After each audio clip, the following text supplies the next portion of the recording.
Not all UVM clubs need the kind of expensive equipment required to keep the student DJs of WRUV on the air. But all student clubs need money. How do they raise it, and what can you do to help? We're finding out today on Across the Fence. Hello, Vermont. UVM is home to more than 200 student clubs, and according to the university, more than 80% of first-year students get involved in at least one club. Why? They're where students find their people, pursue their passions, and even figure out their futures. In short, UVM students love their clubs, which is why the annual UVM Foundation fundraiser that helps support them is called LUVMYClub. It starts today. Joining me to talk about it is Kevin Morgenstein First, Assistant Vice President for Annual Giving Programs, Marketing, and Pipeline Development at the UVM Foundation, and Lucy Simon, the Fundraising Director for WRUV FM 90.1, a UVM club you may well know from the radio that raised more than $16,000 last year during the LUVMYClub fundraiser. Kevin and Lucy, welcome to the show.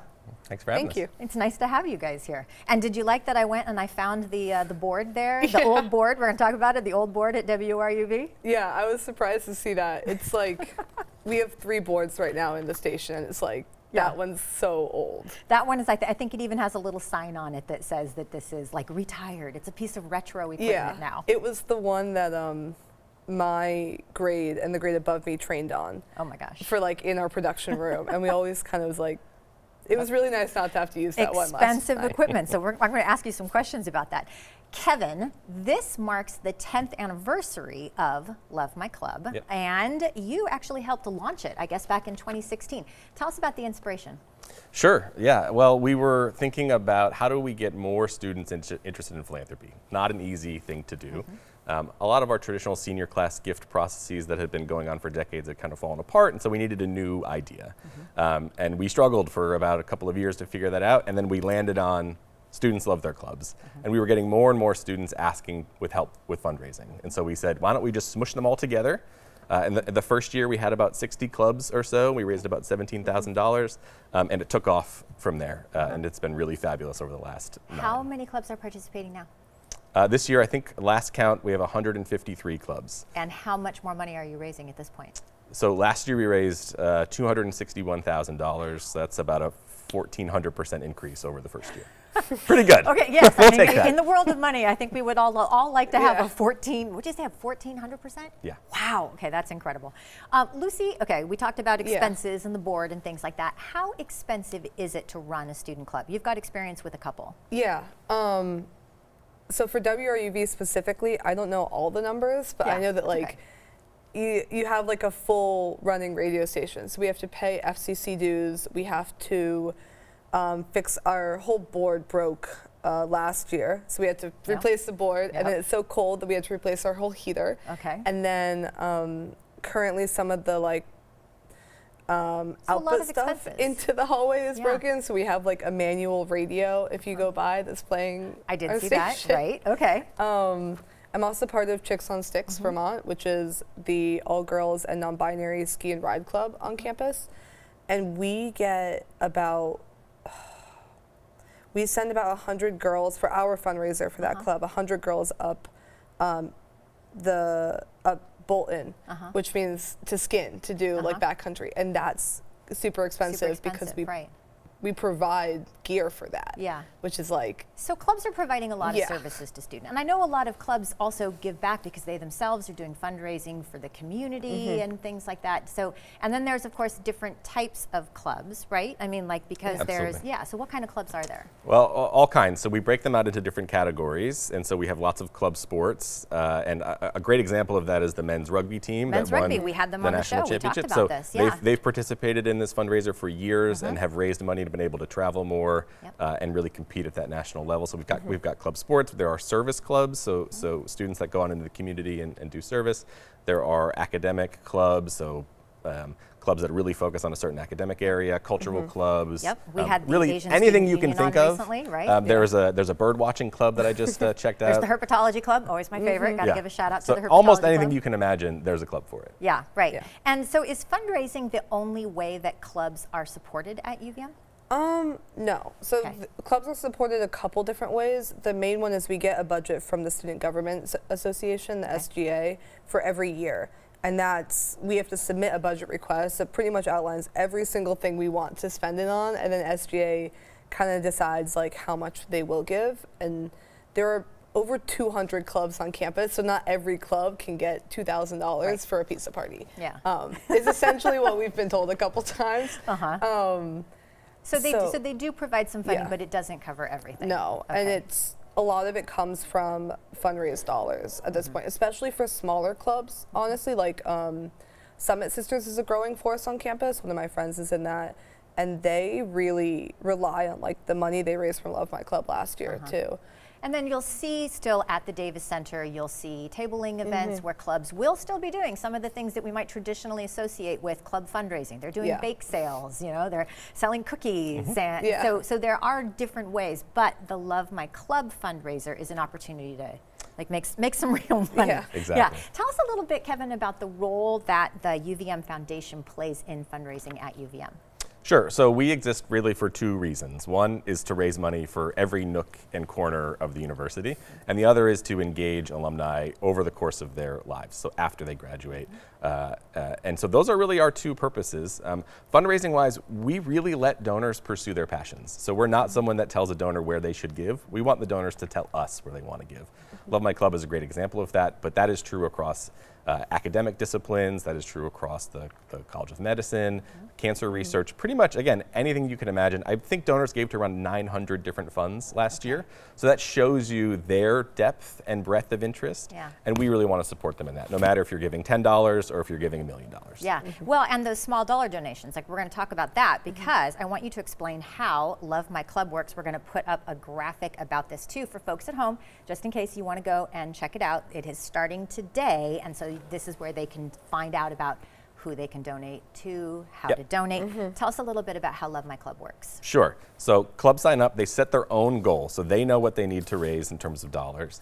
And we set up a little competition within that. There are about 20 different prizes that clubs can win. So they're really competing against each other in certain categories. We make sure to stack up club sports against each other and academic clubs against each other. And then really we give them the tools to go off and fundraise. So we give them links to share with their friends and family. And really that is the way it works. It's really peer-to-peer fundraising, because our belief is that people give to other people. And so when a student is asking a friend, a parent, a grandparent, a relative, they are going to give. And we give students all the tools to do that. We also have a great platform that makes it super easy to give. So you can use Apple Pay, you can use Google Pay, you can just basically almost tap and make your gift. You can give to as many clubs as you want. And when you get on the campaign page, you can see all the different clubs. You can really pick your favorite or more than one. Yeah, and you can read about them and like find out what their mission is, so you can kind of tailor your donations. Exactly. Lucy, tell us a little bit about what it's been like working with the foundation. It's been really nice, honestly. When I came into this position, I didn't really know kind of what the foundation did, and when I realized it was a great way for us to connect with our alumni base, because we're 70 years, over 70 years, so it's really hard sometimes to know who's been part of WRUV, how long they've been part of WRUV, and also like, you know, do they still want to support us? And the foundation is... They still want to support you. Yeah. I figured that one out this year after using and working with the foundation to reach out to those reach alumni. out to them, because they have the list. So for Love My Club, clubs get the unique opportunity to sit down and really do direct outreach to their alums and past donors. That's the unique offering, right? Well, and that's one of the most interesting things for me, having been here since the beginning. You know, it's a student like Lucy who 7, 8, 9 years later is still giving back, and I knew them when they were a student. And so that's a really fun part for me, being around for a while. But that's ultimately the magic of this, is that they know what it's like to go out and ask people for a gift, and now as alums, they are the ones getting those asks, and they're the ones saying yes to that. And I thought that this was really important. You probably said it, but let's emphasize it again, that it doesn't matter how much, like to win prizes, it doesn't matter the total amount of money a club. They're not pitting like how much you raised against each other. Correct. It's just how many individual donations. Exactly. Yeah. So it doesn't matter if you give $5 or if you give $500. Yeah. Every one of those gifts counts, especially towards the prizes, and that's really trying to level the playing field, because there are some clubs that have many alumni, many people in their network who can give, and some others that don't. And so we're just trying to make sure we equalize that as best as we can. Yeah, and when you've got 150 clubs participating, I mean, for folks at home, you might think about going on the site, taking a look, and you can make teeny tiny little donations, and each of those donations is going to be amplified by everything that the foundation is bringing to the process, like by adding money, et cetera. Okay, I'm going to give you just a minute, Rob, quick answer, but tell us real quick, what does clubs and being in clubs mean to students at UVM? I think it's our entire UVM experience, honestly, which sounds cliche, but every single person I know is part of at least one club. I'm on the board of 2 clubs, which means I know many people on the board of all the other clubs, because we kind of like, you're on one, and then your friend is on the other, and then you do all these things. But all the clubs now do all these collabs with each other too, and it's just been a really great way to see like campus come together, and like for like Chicks on Sticks, a snowboard and skiing club, to do something with the yoga club, or to do something with Girl Games, which is like the female and non-binary weightlifting club on campus. Yeah. And it's the way a lot of us find community outside of Greek life. Yeah.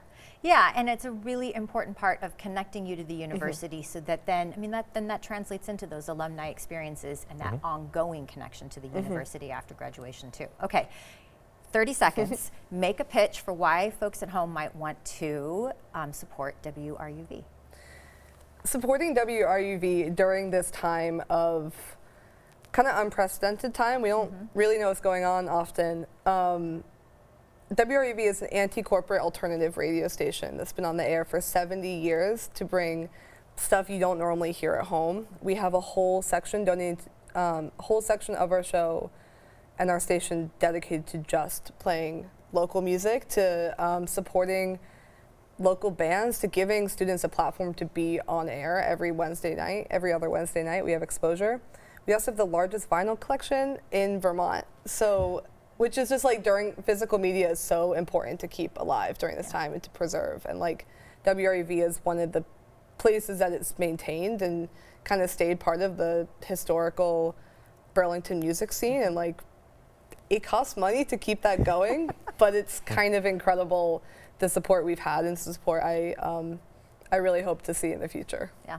Fantastic. I have to say, that was a compelling pitch. I think you've won me over. So folks at home, you should definitely take a look at the website, read a little bit more about WRUV. This is a really great way to make the difference in the lives of UVM students, like you just heard. I feel like I'm hosting a telethon, but you've got a week. Check out the website, and remember, a little goes a long way. Kevin and Lucy, thank you so much for joining me today. This has been a great conversation. Thank you for having us. As always, Vermont, thank you for learning and exploring with me today, and thanks to the team that makes Across the Fence possible. I'm Amy Finley. This is Across the Fence. Come back and let's learn and explore again tomorrow.